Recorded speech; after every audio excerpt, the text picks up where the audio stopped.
حضرت عبد المطلب کی پشت میں پہنچا۔ اللہ تعالیٰ نے انہیں 10 بیٹے عطا فرمائے۔ انہوں نے منت مانی تھی، اے اللہ اگر تو مجھے 10 بیٹے دے اور وہ جوان ہوں، تنو مند ہوں، تو میں ایک بیٹا تیرے راستے میں قربان کروں گا۔ جب حضرت عبداللہ جو کہ حضرت عبد المطلب کے چھوٹے فرزند تھے، ان کی عمر 18 سال ہوئی تو حضرت عبد المطلب کو اپنی منت یاد آئی۔ انہوں نے اپنے 10 بیٹوں کو بلایا، کہا بیٹا میں نے کعبہ کے رب سے یہ وعدہ کیا ہے کہ اللہ مجھے اگر 10 بیٹے دے گا تو میں ایک بیٹا اللہ کی راہ میں قربان کروں گا۔ اب تم بتاؤ تمہاری رائے کیا ہے؟ کہانی حرم کی پھر دوبارہ دہرائی جا رہی ہے۔ کہا رائے بتاؤ۔ 10 کے 10 بیٹوں نے گردن خم کر دی۔ کہا ایک بیٹے کو ذبح کرنا ہے۔ کہا جس کو چاہو۔ کہا نہیں میں قرعہ ڈالتا ہوں۔ جب قرعہ ڈالا تو حضرت عبداللہ کے نام قرعہ نکل آیا۔ فرشتے پھر دم بخود تھے، مالک تو نے اس کی پشت میں امانت رکھی ہے اور آج اس کو بھی ذبح کیا جائے گا۔ کائنات پر پھر کوہرام مچنے لگا۔ حضرت عبد المطلب آستینے چڑھا رہے ہیں، ہاتھ کے اندر چھری ہے۔ یہ خبر پورے مکے میں پھیل گئی، سارے سردار دوڑے آئے۔ کہا عبد المطلب یہ رسم تو نہ ڈالو، اس کا ادا کرنا مشکل ہو جائے گا۔ کہا میں نے کعبے کے رب سے یہ منت مانی تھی اور اللہ نے وہ منت پوری کر دی۔ اب میں تو جب قرعہ نکالا تو میرے اس فرزند کے نام قرعہ نکل آیا، میں اس منت کو ہر صورت میں پورا کروں گا۔ لوگ اکٹھے ہو گئے، منت سماجت کر رہے ہیں، لیکن حضرت سیدنا عبد المطلب ہر صورت میں اپنی اس منت کو پورا کرنے کے لیے مصر ہیں۔ پھر کہا کہ حجاز کی حرافہ اس کے پاس چلتے ہیں اور جا کے اس کے سامنے یہ مسئلہ رکھتے ہیں۔ بعض نے لکھا کہ حجر کی کہنا کے پاس جاتے ہیں۔ با اختلاف روایات وہ حجاز کی حرافہ کے پاس پہنچے۔ جب اس کا پتہ کیا تو وہ خیبر میں تھی، تو اس کے پاس سارے سردار اکٹھے ہو کے گئے کہ اس طرح ہمارے سردار نے منت مانی تھی تو اب وہ بیٹے کو ذبح کرنے کے لیے تیار ہے، تو تم بتاؤ کس کے بارے میں ہمیں کیا کرنا چاہیے۔ اس نے کہا کل آنا، میرا تابعی آئے گا تو میں اسے پوچھوں گی، جو مجھے کہے گا میں تمہیں بتا دوں گی۔ اگلے دن یہ سردار پھر اس حرافہ کے پاس پہنچے۔ اس نے کہا کہ میرا تابعی آیا تھا، پہلے تم یہ بتاؤ کہ تمہارے ہاں کسی شخص کی دیت کتنی ہے، جو شخص مقتول ہو اس کی دیت قاتل کتنی دیتا ہے؟ انہوں نے کہا 10 اونٹ۔ کہا جاؤ پھر ایک طرف 10 اونٹ رکھو اور ایک طرف عبداللہ کا نام رکھو اور قرعہ ڈالو۔ اگر 10 اونٹوں کی طرف قرعہ نکل آیا تو 10 اونٹ ذبح کر دینا، اور اگر عبداللہ کی طرف نام نکل آیا پھر دوبارہ 10 اونٹ ادھر اور رکھنا، 20 رکھنا، اور اس طرح اونٹ 10-10 بڑھاتے جانا۔ جب قرعہ عبداللہ کے نام سے ہٹ کر اونٹوں کی طرف نکلا تو پھر اتنے اونٹ ذبح کر دینا۔ میرے تابعی نے یہی حل بتایا ہے۔ کہا ٹھیک۔ آئے اور آ کے ساری بات سنائی۔ 10 اونٹ ایک سمت رکھے گئے اور حضرت عبداللہ کا نام ایک سمت رکھا گیا۔ جب قرعہ نکالا تو حضرت عبداللہ کے نام نکلا۔ پھر 20 اونٹ رکھے گئے، پھر قرعہ نکالا تو حضرت عبداللہ کے نام نکلا۔ پھر 30 اونٹ رکھے گئے، قرعہ حضرت عبداللہ کے نام نکل رہا ہے۔ 40 اونٹ رکھے گئے، 50 رکھے گئے، 60، 70، یہاں تک کہ 100 اونٹ رکھے گئے۔ 100 اونٹ جب ادھر ہو گئے، اب قرعہ نکالا تو اونٹوں کے نام نکل آیا۔ سارے خوش ہو گئے کہ اب قرعہ اونٹوں کے نام نکل آیا، عبداللہ کی جان بچ گئی۔ لیکن حضرت عبد المطلب فرمانے لگے کہ میں ایسا نہیں کروں گا۔ کہا کیا کرو گے؟ کہا ایک مرتبہ نکلا ہے، 3 مرتبہ قرعہ ڈالو۔ اگر تینوں مرتبہ عبداللہ کے نام کی بجائے اونٹوں کے نام نکلا تو پھر میں سمجھوں گا کہ اللہ کی طرف سے یہی مرضی ہے، ورنہ میں اپنے بیٹے کی گردن پہ چھری رکھ دوں گا۔ اللہ اکبر! مکے کے اندر سردار بھی دعائیں مانگ رہے ہیں۔ اللہ اکبر! ایمن بھی دعا مانگ رہی ہے، مکے کے پربت دعائیں مانگ رہے ہیں، کائنات کا ذرہ ذرہ دعائیں مانگ رہے ہیں۔ قرعہ جب ڈالا گیا تو دوسری مرتبہ بھی قرعہ اونٹوں کے نام نکلا۔ اب تیسری مرتبہ جب قرہ ڈالا گیا تو ہر ایک کا دل دھڑک رہا ہے. حضرت عبد المطلب تیار ہیں. کہا اگر تیسری مرتبہ بھی قرہ اونٹوں کے نام نہ نکلا تو میں اپنے بیٹے کی گردن پہ چھری پھیروں گا، چونکہ میں نے کعبے کے رب سے منت مانی ہوئی ہے. جب تیسری مرتبہ قرہ ڈالا گیا تو وہ بھی اونٹوں کے نام نکلا. 100 اونٹ ذبح کر دیے گئے. حضرت عبداللہ جو کہ حضور کی امانت کے امانت دار تھے، ان کی زندگی محفوظ ہوئی. حضور علیہ السلام فرمایا کرتے تھے آنا ابن الذبیحین، لوگوں میں 2 ذبیحوں کا بیٹا ہوں. ایک ذبیح اسماعیل علیہ السلام ہے اور ایک ذبیح میرے والد حضرت عبداللہ رضی اللہ تعالیٰ عنہ. جلدی سے حضرت عبداللہ کی شادی کی گئی. حضرت آمنہ سلام اللہ علیہا آپ سے نکاح ہوا. شادی کو ابھی چند ماہ ہی گزرے تھے کہ حضرت عبداللہ رضی اللہ تعالی عنہ شام کی طرف تجارت کی غرض سے گئے. واپس جب مدینہ طیبہ پہنچے تو ان کی طبیعت خراب ہو گئی. تو وہ چند لمحے چند دن وہاں رک گئے. قافلہ بھی رکا لیکن طبیعت سنبھل نہیں رہی تھی. قافلے والے انہیں وہاں چھوڑ آئے اور واپس آ گئے. کچھ دنوں کے بعد خبر پہنچی کہ حضرت عبداللہ رضی اللہ تعالیٰ عنہ کا مدینے میں انتقال ہو گیا ہے. حضور علیہ السلام شکم مادر میں. فرشتوں نے کہا مالک تیرے نبی تو شکم مادر میں یتیم ہو گیا. اے اللہ تیرا نبی تو شکم مادر میں یتیم ہو گیا. آواز آئی آنا حافظہ و آنا ناصرہ و آنا کافلہ. تم کیوں پریشان ہوتے ہو؟ میں اس کی حفاظت بھی کروں گا، اس کی مدد بھی کروں گا، اس کی کفالت بھی کروں گا. حضرت آمنہ سلام اللہ علیہا کے دل میں یہ خیال تھا کہ میں اپنے شوہر نامدار جس کے چہرے کو ابھی میں نے جی بھر کے دیکھا بھی نہیں تھا اس کی قبر پہ جاؤں. لیکن جو امانت تھی اس امانت کے تقاضے ان کو اس سفر سے روکتے رہے. حتیٰ کہ حضور کی ولادت ہوئی. آقا کریم کی عمر جب 6 سال ہوئی تو اب ان کے دل میں یہ جذبے اور یہ احساس اجاگر ہوا اور یہ جذبہ بڑھ گیا کہ میں جاؤں اور اپنے شوہر نامدار کی قبر پہ حاضر ہوں.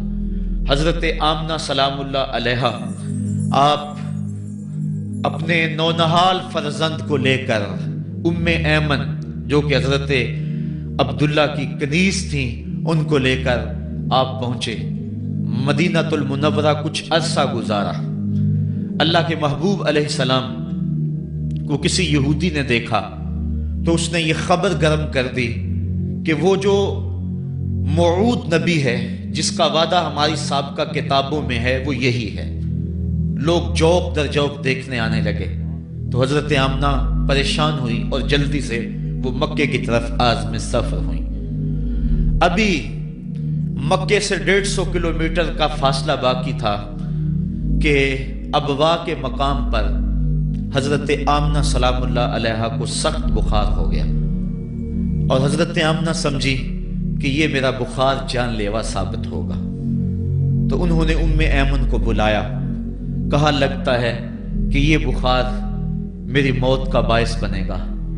میں تمہیں وصیت کرتی ہوں کہ میرے بیٹے کو بحفاظت امیر قریش عبد المطلب تک پہنچا دینا.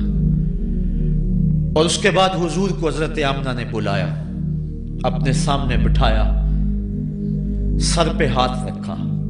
حضرت آمنہ حضور سے کچھ باتیں کرنا چاہ رہی تھی. وادی ابوا کے اندر یہ منظر بڑا دل گداز تھا. حضرت آمنہ نے حضور کے سر پہ ہاتھ رکھا اور روتے ہوئے کہا، آنکھیں چھلکنے لگی. کہا بیٹا ہر نئی چیز نے پرانی ہو جانا ہے اور ہر باقی نے فنا ہو جانا ہے.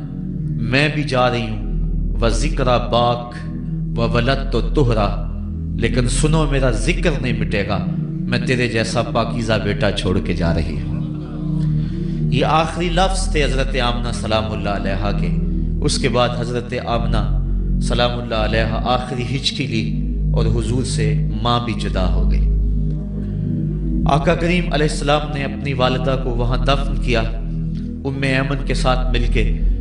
جیسے بھی ہو سکا وہ کیا کسی نے کہا تھا تجھے کن پھولوں سے ہم کفن دیں، تو جدا ہی ایسے موسموں میں ہوا جب درختوں کے ہاتھ پھولوں سے خالی تھے. آقا کریم کی آنکھیں چھم چھم برس رہی ہیں. حضرت ام ایمن حضور کو اپنے ساتھ چمٹا لیا اور مکہ المکرمہ پہنچ کے حضور کے دادا کے سپرد کیا۔ 2 سال تک وہ حضور علیہ السلام کو اپنی کفالت میں انہوں نے رکھا۔ کعبۃ اللہ کے سائے میں ان کی مسند بچتی تھی، اور ان کے بیٹوں میں سے اور قوم کے کسی فرد کو یہ ہمت نہیں ہوتی تھی کہ اس مسند کے اوپر بیٹھے، دور ہٹ کے بیٹھتے تھے، لیکن حضور جب آتے تو اس مسند کے اوپر چڑھ کے بیٹھ جاتے۔ حضور کے چچا اور حضور کے دیگر عزیز و اقارب کہتے کہ بیٹا نہ چڑھو، تو حضرت عبد المطلب کہتے رہنے دو، یہ بڑی شان والا بیٹا ہے۔ ان سے محبت کرتے، ان کو اپنے ساتھ سلاتے۔ 8 سال کی حضور کی عمر ہوئی کہ امیر قریش کا بھی انتقال ہو گیا۔ ابن حشام نے لکھا ہے کہ جب امیر قریش کا انتقال ہوا تو سوگ میں مکے کے بازار بند ہو گئے، پورا شہر جنازے میں امٹ آیا، لیکن 8 سال کا بچہ تھا، بلک بلک کے رو رہا تھا۔ آج وہ سایہ بھی اٹھ گیا۔ پھر چچا کی کفالت میں گئے، اور انہوں نے جس انداز سے کفالت کی اور محبتوں کا ثبوت دیا، وہ الفتوں کی ایک لمبی داستان ہے۔ 40 سال کی عمر ہوئی تو اللہ تعالیٰ نے حضور علیہ السلام کو نبوت کی ذمہ داریوں کے اعلان اور لوگوں تک پیغام حق کے ابلاغ کا حکم دیا۔ آقا کریم علیہ السلام جب پیغام حق لے کر میدان میں آئے تو گلی کوچوں اور بازاروں کے اندر مخالفتیں، نکتہ چینیاں، ناموافق حالات کے جکڑ اور مخالفتوں کی آندیاں چلنے لگیں۔ ابھی آپ سن رہے تھے کہ حضرت بلال حبشی کے ساتھ کیا سلوک کیا جاتا رہا، کس انداز کے ساتھ ان کے سینے پہ پتھر رکھ دیا جاتا۔ حضرت خباب بن ارد کے ساتھ کون سا سلوک کیا جاتا رہا، کون کون سے دکھ تھے جو روانہ رکھے گئے۔ حضرت زنیرہ، ان کے گلے کے اندر کوڑا ڈال کر کوڑے کی رسی کو تاؤ دیے گئے، یہاں تک کہ ان کی آنکھیں باہر آ گئیں اور آنکھوں کی روشنی جاتی رہی۔ ابو جہل بولا اب بلانا اپنے محمد کو جو تیری آنکھوں کی روشنی کو واپس کرے۔ زنیرہ نے ہاتھ پھیلا لیے اور کہا عرش کے رب، میں ان آنکھوں کا نور کیا میرے بدن کے ٹکڑے ٹکڑے ہو جاتے، کبھی بھی تیرے سے زندگی نہ مانگتی، لیکن اب تیرے نبی کی عزت کا سوال ہے، میری آنکھوں کی روشنی واپس کر دے۔ روایات میں آتا ہے کہ اللہ نے حضرت زنیرہ کی آنکھوں کی روشنی واپس کر دی۔ تکلیفیں آئیں، دکھ آئے۔ مکے کے چوک کے اندر حضرت سمیہ کو نیزہ مار کر ابو جہل نے شہید کیا۔ یہ اسلام کی پہلی شہیدہ تھی جن کا خون مکے کے ریگزار کے اندر گرا۔ حضرت یاسر کو شہید کیا گیا۔ یہ حضرت عمار ابن یاسر کے والد تھے، اور سمیہ حضرت عمار ابن یاسر کی والدہ ماجدہ تھی۔ حضرت عمار ابن یاسر کو تختہ ستم پہ رکھا گیا اور انہیں کوڑوں سے ان کی تواضع کی گئی۔ آقا کریم آئے، عمار ابن یاسر دکھوں اور اذیتوں میں سے 2-4 تھے۔ آقا کریم نے سر پہ ہاتھ رکھا اور کہا صبرن آل یاسر، صبرن آل یاسر ان موعدکم الجنہ۔ کہا آل یاسر صبر کرو، آل یاسر صبر کرو، میں تمہیں جنت کا وعدہ دیتا ہوں۔ تکلیفیں آئیں، دکھ سہے۔ اس راستے کے اندر مکے کی گلیوں میں حضور کے ساتھ جو سلوک ہوا کون بھول سکتا ہے۔ کبھی کانٹے بچھ رہے ہیں، کبھی حضور کی راہوں میں گڑھے کھودے جا رہے ہیں، کبھی اوجریاں ڈالی جا رہی ہیں بدن اطہر کے اوپر۔ ابو لہب اپنے گھر کا کوڑا اٹھا کر حضور کی دہلیز پہ ڈال جاتا ہے۔ عقبہ بن ابی معیط حضور کے گلے کے اندر کپڑا ڈال کے اس کو تاؤ دیتا ہے۔ حضور فرماتے ہیں جتنے دکھ اس نے مجھے دیے کسی نے نہیں دیے۔ اذیتوں کی داستانیں رقم ہو رہی ہیں۔ آقا کریم علیہ السلام کے شفیق چچا بھی انتقال کر جاتے ہیں۔ جب گھر آتے تو اپنی زوجہ حضرت خدیجہ الکبریٰ سے دکھڑے کہتے، وہ بھی انتقال کر جاتی ہیں۔ اس سال کا نام عام الحزن رکھا جاتا ہے، دکھوں کا سال، مصیبتوں کا سال۔ آقا کریم بہت دل برداشتہ ہوئے قوم سے، پھر سوچا چل طائف چلتا ہوں اور طائف والوں کو پیغام حق دیتا ہوں، شاید میری آواز پر وہ لبیک کہہ دیں۔ 1 مہینے کا سفر کر کے حضرت زید بن حارثہ کو ساتھ لے کر طائف پہنچے۔ ان کے 3 سردار تھے، عبد یالیل بن عمر، حبیب بن عمر اور مسعود بن عمر۔ ان کے پاس جا کر پیغام حق دیا، کہا تمہاری بھلائی کا سندیسہ لے کر بڑی دور سے چلا ہوں، میری دعوت کو قبول کر لو، دنیا میں بھی کامیابی